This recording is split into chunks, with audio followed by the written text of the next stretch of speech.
জুবিন গাৰ্গৰ কাহিলীপাৰাৰ ঘৰখনৰ সন্মুখভাগৰ পৰিৱেশটো দেখুৱাই লৈছোঁ। প্ৰভাস সিং আছে, প্ৰভাস সিঙে দেখুৱাব। খবৰটো যিমানেই বিয়পি পৰিছে সিমানেই অনুৰাগীসকলে কান্দি পৰিছে। প্ৰথম কথা, প্ৰতিজন লোকৰ আমি চকু পানী দেখিছোঁ। কোনো এই কথাষাৰ এক প্ৰকাৰ মানি ল'বলৈ সক্ষম হোৱা নাই। কিন্তু আমি কিছুমান পূৰ্বে শুনাইছোঁ দৰ্শকসকলক যে ৰাজ্যৰ মুখ্যমন্ত্ৰী ডক্টৰ হিমন্ত বিশ্ব শৰ্মায়ো গোটেই ঘটনাটো এক প্ৰকাৰ সত্য বুলি সংবাদ মাধ্যমৰ সন্মুখত তেওঁ প্ৰকাশ কৰিছে। আৰু এয়া দেখুৱাই লৈছোঁ ইয়াৰ অগণন লোক এই মুহূৰ্তত আহি ভিৰ কৰিছে। দুই এজনৰ মন্তব্য শুনাম।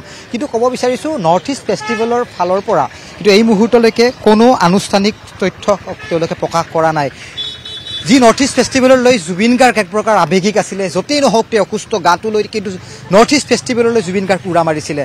এয়া বেংককত হওক, ছিংগাপুৰত হওক, নতুন দিল্লীত হওক বা গুৱাহাটীতে হওক। মই ভিক্টৰক দেখিছোঁ, একদম জুবিন পাগল বুলি ক'লেই ভিক্টৰ দাস দৌৰি আহিছে। ভিক্টৰ, খবৰটো গম পাইছা চাগে? সেইটোৱে আৰু উপায় নাই, কি ক'ম, মাথাটো কামেই কৰা নাই। ভিতৰত দেখিছোঁ অসংখ্য এই মুহূৰ্তত জুবিন গাৰ্গৰ অনুৰাগী আহিছে।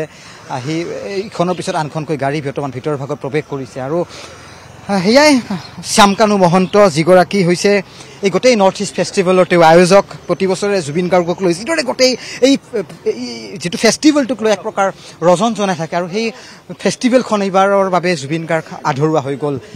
মানি ল'ব পাৰিনে দাদা? একদম নোৱাৰে। আপোনাক মই কি ক'ম, ভাষা নাই। মই যেতিয়া শুনিছোঁ নহয় তেতিয়াৰ পৰা মানিব নোৱাৰোঁ।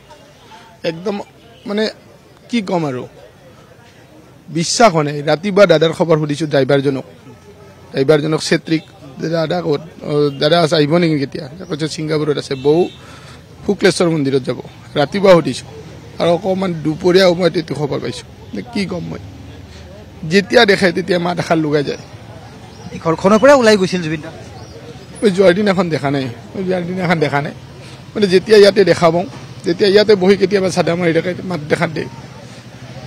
মাত্ৰ 52 বছৰ বয়স, জুবিন দাক লাগিছিল আমাক, লাগে একদম।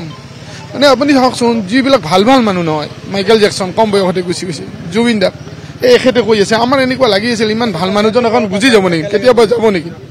নাই স্মৃতি চাগে ন জুবিন দাৰ লগত ফটো। এইখন দোকান আপোনাৰ কিমান দিন কম আৰু দিব নোৱাৰে কিন্তু চাওক সেইটো আৰু নিজৰ ঘৰৰ আছে আপোনাৰ দেখাইছো। এই আমি ভূপেন হাজৰিকাৰ 100 বছৰ যি মৃত্যু জয়ন্তী পালন কৰি আছো, আৰু 100 বছৰ ভূপেন হাজৰিকাৰ আমি মৃত্যুদিন জন্মদিন পাৰ কৰিলো, আৰু জুবিন গাৰ্গ আমাৰ মাজৰ পৰা নাইকিয়া হৈ গ'ল। সেইটো মানে কি ভূপেন হাজৰিকা গৈছে, আমাৰ ভূপেন দা গৈছে, এটা বয়সত গৈছে, আমি মানি লৈছো। এই কথাটো মানে মানি ল'ব পৰা নাই। ইমান কম বয়সত ইমান সোনকালে বিদায় আমি মানে মানি ল'ব পৰা নাই। এতিয়াও এনেকুৱা লাগে যে খবৰটো মিছা হওক, কিজানি ভুল হ'ল নেকি ক'ব, তেতিয়াও এনেকুৱাই লাগে।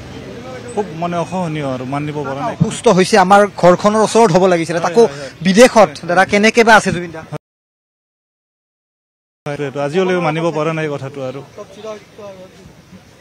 প্ৰভাস সিং, ভিতৰত পৰিৱেশ দেখুৱাওক। আৰক্ষীৰ শীৰ্ষ বিষয়াসকল আহি উপস্থিত হৈছে। জুবিন গাৰ্গৰ যিসমূহ সহকৰ্মী আছে তেওঁলোক আহিছে। জয়ন্ত আমি কাকতিক দেখিছোঁ, ভিতৰলৈ আমি যাব বিচৰা নাই। আমি দেখিছোঁ কেইবাগৰাকী শীৰ্ষ আৰক্ষী বিষয়া, প্ৰশাসনৰ লোক, সাংস্কৃতিক মন্ত্ৰালয়ৰ যি আমাৰ বিভাগ আছে, সাংস্কৃতিক বিভাগ, তাৰ পৰাও ডিপাৰ্টমেণ্টৰ পৰা মানুহ আহিছে।